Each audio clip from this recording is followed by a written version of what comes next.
What's up, my YouTube fam? I'm back. This is Larry with Invest and Build Your Credit and Wealth. This is the channel that gives you the real information about how to improve, how to get your credit going in the right direction. Today, we're going to be talking about collection accounts. We're going to break it down from A to Z. What you should do, what you shouldn't do. We're going to talk about violations. We're going to talk about strategies. We're going to break everything down. Get your pen, get your paper. But all I ask you to do is like, subscribe, hit the bell for notifications, because I'm gonna be pumping these videos out. I'm hyped about getting these videos out to y'all. So, because we need for people to get their credit together so they can invest in themselves. You need to be able to invest in yourself. Credit has changed my life. I've been put that out so many times. Definitely has changed my life and my approach to money, credit, how to get the access to money, how to grow my wealth, all stem from when I got on my mindset about how I'm gonna deal with credit and learn about credit. And I want to pass this information on to every one of y'all. So let's get into it. So the first thing we're going to talk about with collection accounts is this. We all know how collection accounts got started. Some kind of service that was provided that you didn't pay for. If it's a credit card, use a credit card, medical bill, you broke a lease, you HOAs, somebody that you owe money to decided they were going to give up their collection activities and they're going to pass it over to a debt collector. There are different type of debt collectors. You have debt buyers, and then you have people that are assigned debt. So that means a lot of times you have lawyers that have been assigned the debt. The original creditor is still holding all the information about the debt, but they just assigned it within an assignment contract to that debt collector to try to collect on the debt. Then on the other direction, you have debt buyers. They buy debt.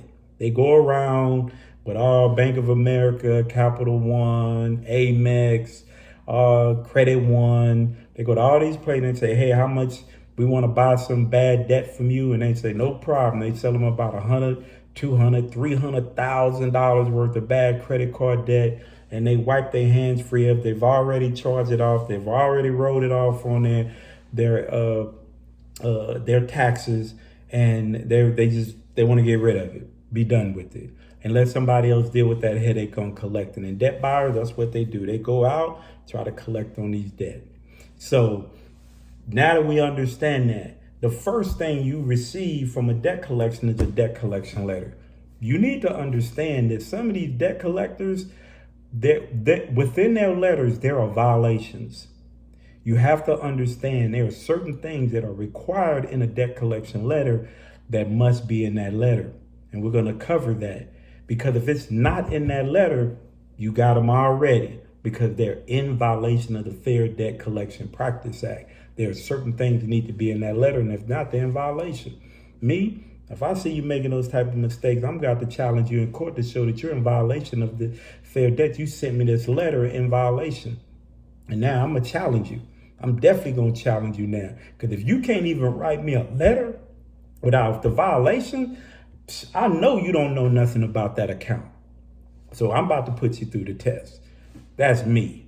But let's go over some of the things that need to be in this letter. There are a few guidelines that creditors must follow when sending out a letter to a debtor. Federal law requires that initial collection letters have a 30-day verification notice. The following statement should be written within every letter. This is an attempt to collect the debt. Any attempt obtained will be used for that purpose. Must be in it. I've seen letters with not that in there. Additional letter must include, this letter is from a debt collection agency. That also needs to be in there. It is also unlawful for a collector to refer to themselves as a government agency. The collection agency office hours must be printed within every letter. The physical street address of the license office must appear within the collection letter. So if you get a collection letter and that first letter has a P.O. box, they're in violation. That just shows they don't even know what they're doing. The collection letter can only use the terms litigation or legal action if the collector has actually authorized litigation in other words, they cannot use these terms as a tactic to scare a person into paying a debt. So if somebody calls you and tells you that they get ready to serve you papers, it's a scam. If somebody calls you and tells you that they get ready to start litigation, scam. And it's probably a debt that's so old it's outside the statutory limitation for forcing collection or even putting it on your credit report. Because you got these debt collectors that go after zombie debt. You need to understand a debt never goes away. Never goes away. Some people think, oh, it goes away. Never goes away. But the statutory limitations of every state says how long you are allowed to force collection of that debt. State of Texas, 4 years. I came from California, 4 years. There's some states 6 years, 8 years, 10 years, 12 years. I mean, it depends on the state you live in, where they can force collection on you. I'm glad I live in Texas because it's 4 years.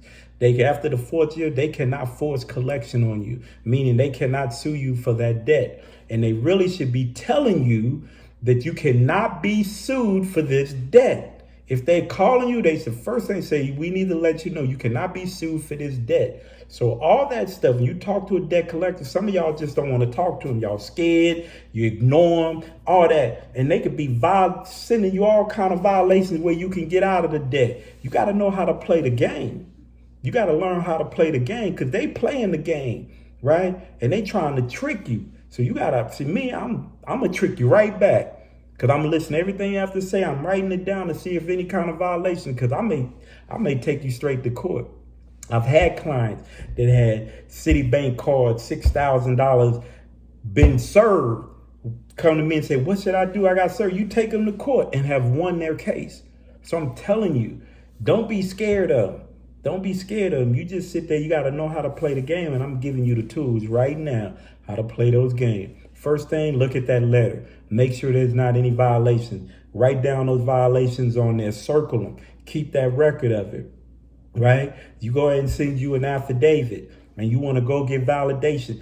They didn't even put the license office address. You circle that. You could be piling up stuff and say, you know what? I'm taking these jokers to court. Your Honor, they've multiple violations of the Fair Debt Collection Practice Act and trying to collect this debt. So I'm not even sure that they even have a legal right to be collecting this debt from me or have enough about this information. They can't even send me a letter without violating the Fair Debt Collection Practice Act. Come on. Right? So those are the things that you need to be looking at and listening and paying attention to from the very beginning. And that's what you do. So let's move a little further. You sent out, maybe you missed a letter. They reported it on your credit report. Now it's sitting on your credit report. Other things you need to be looking at. If there's a collection account, they should be reporting who the original creditor is. If it says LVNV funding, behind LVN funding, it should say Capital One, which saying this is where the debt is coming from. Metro 2 K1, you can look it up. It's in the credit resource guide, tells you that a consumer has the right to know where the debt is coming from. Where is it coming from? I need to know. I didn't sign nothing. I don't have no paperwork from LVNV or Midland Funding or Credit Management or all these other ones. I don't have nothing. I don't remember signing anything from you. So how do I owe you this money on my credit report? I don't owe you, right? That's one thing you need to be looking at. Then a lot of times you get some of them, they report that you have a past due balance. They can't report that. I didn't owe you. I never signed it. How do I have a past due balance when I never owed you anything? All right. You have to look at that. You need to look at the date of last activity. Now you need to understand why that date moved, and I'm going to explain that to you. That's the next thing on the list. We're going to look at the date of last activity. Let me pop this up because I got all these screens up over here. Right. The some people call it the DLA, date of last active, changes, only changes when these are the times they change. They say that there still changes when you make a payment or the balance of an account or the collection is updated by the debt collector. However, it's no longer the date used to set a purge clock. There's an actual date specifically used for the purpose called to nobody's purpose to purge from date. Now, for example, on a collection account, the date reported with the item includes two dates. The first date is the date open, which is the date the account was purchased or acquired by a debt collector. So that open date is the date it was purchased or acquired, right? Pay attention to that date. The second date is the first delinquency, which is the date the account went into default with the original creditor. And this second date that is used as the purge from date. The date cannot change unless it was reported in error. So a lot of times, remember, things can't change unless it was reported in an error. The date was always changed whenever the consumer made a payment. These are when that date can change. It can only change if you've made a payment, missed a payment, or the balance of the account increased. Those are the three reasons why the date of last activity date should change. So even when you're disputing, you need to pay attention to that date to make sure they're not moving that date. Because if you never made a payment, you never missed a payment, and the balance never increased, that date should never change. And meaning that if none of that happened, the date they purchased the debt or was assigned the debt should be the same date is the DLA, the date of last activity. They cannot be different. You never made a payment. They put that on your credit report. You never made a payment. You never missed a payment, and the balance never increased. So that date, both dates should be matching. So when you look at that credit report and both dates are not matching, you have an inaccuracy right there. Based on this, all this information is in my master dispute package. That's why it's a powerful package. I'm gonna give you real information. I'm not gonna just feed you something and not give you where it's coming from, the real information. So that is something else. Now we move from the letter. Now we move to the credit report. We move to the credit report, right? Those things you need to be looking at. The name, is the original creditor with that collection account? Is it reporting a past due balance? Is the open date and the date of last activity matching? Because if they're not, there's a problem unless you made a payment.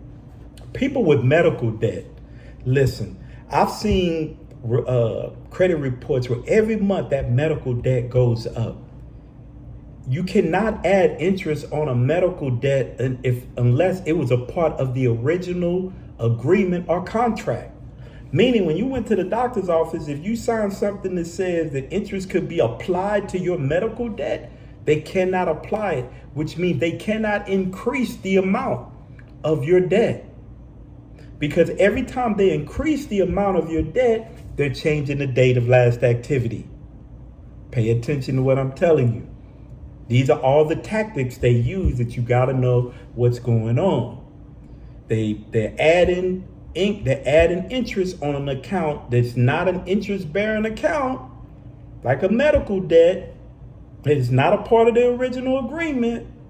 And then they're turning around, raising the price up, and then changing the date of last activity. So you need to pay attention to that. Pay attention to what they're doing and catch them. So I'm going to catch them at their game, right? Because I understand what they're not supposed to be doing. And that's my job, to get that information over to you, what they're not doing, right? So next thing. Now, let's just talk about strategies.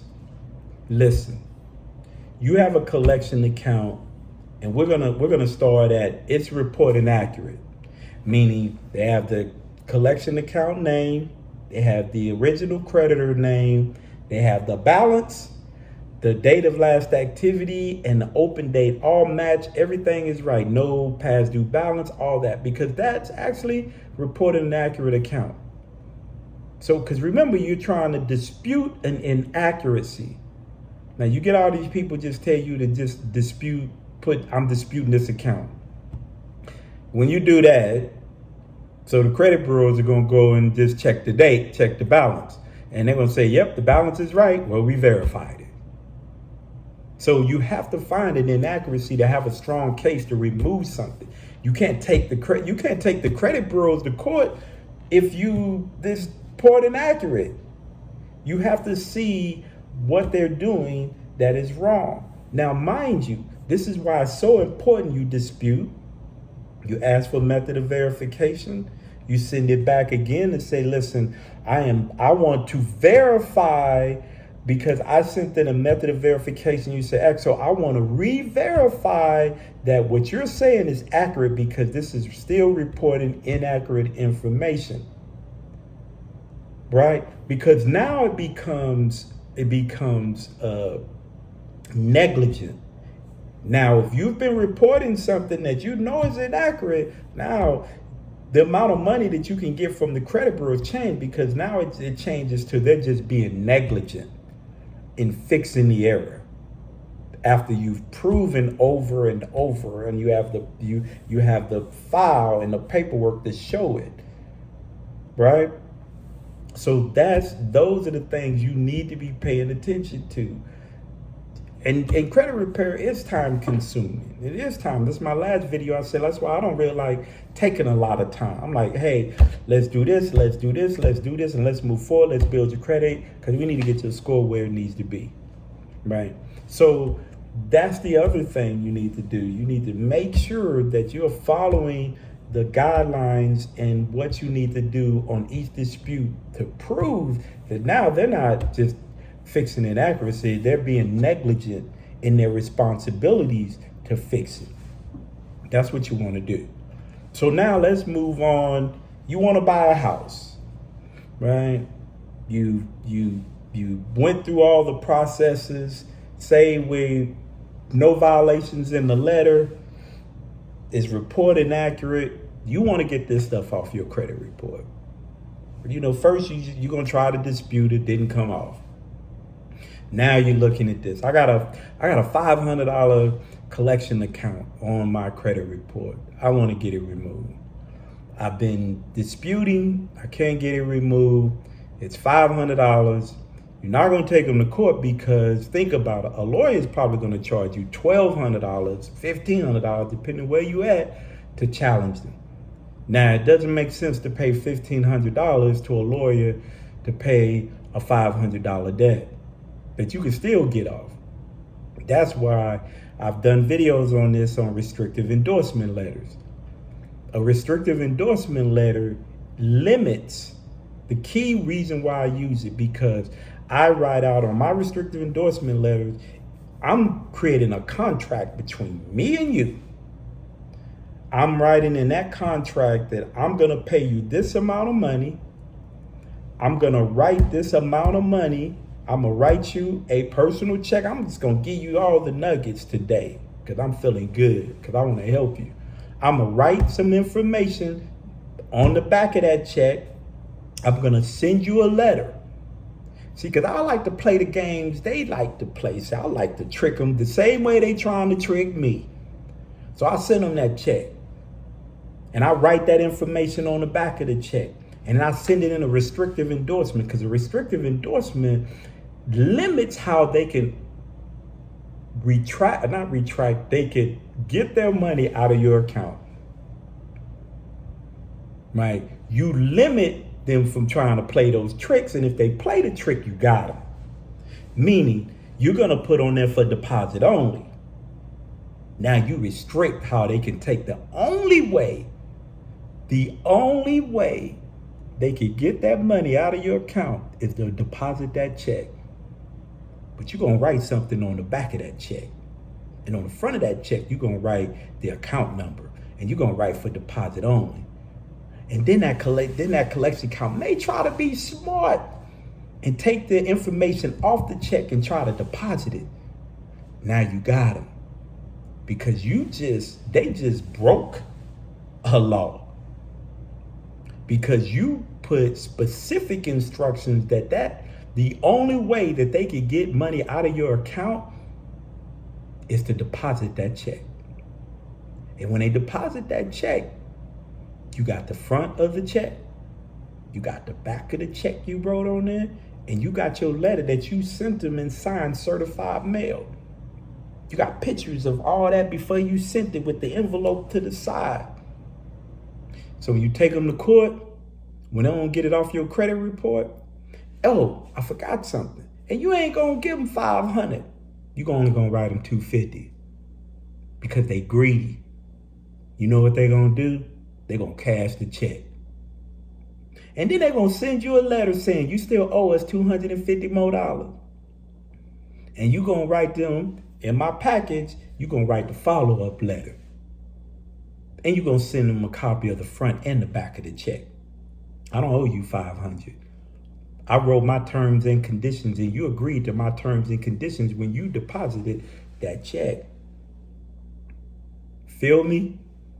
Now, it would be, you may want to remove this off my credit report, or I'm gonna go and I'm gonna ask for mediation to resolve this issue.